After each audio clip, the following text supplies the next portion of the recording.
各位老師、各位同學早晨。今日想同大家分享一本叫《中國古代幾時考》嘅書。大家有冇諗過，我哋而家覺得理所當然嘅一日、一個月、一年，喺古代其實係一場時間魔法。書入面昔日呢個章節就徹底打破咗我對時間嘅想像。大家知唔知呢？古人以前絕對唔係簡單咁數日子、過日子，佢哋用天干地支嚟記低日子。60日一個循環，好似玩緊一套永不輕機嘅密碼遊戲咁。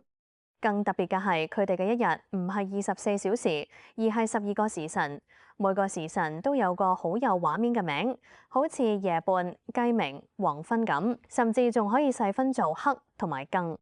讀到呢度，你就會發現古人睇住時間一分一秒咁過，比起我哋而家淨係刷手機睇住啲數字跳，真係浪漫好多，亦都複雜好多。而睇到釋元呢一章，我先發現原來月亮唔單止係詩人筆下嘅鄉愁，更加係一套好精密嘅曆法計算機。我哋平時成日講星期，但你有冇諗過星期呢個詞語最初其實係指牛郎織女相會嘅七夕？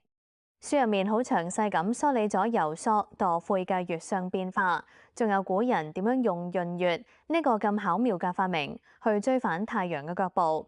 呢一種觀測天象、順應自然嘅智慧，真係令人好想深入去研究一下。至於古人眼中有關年嘅概念，識年又點樣令人大開眼界呢？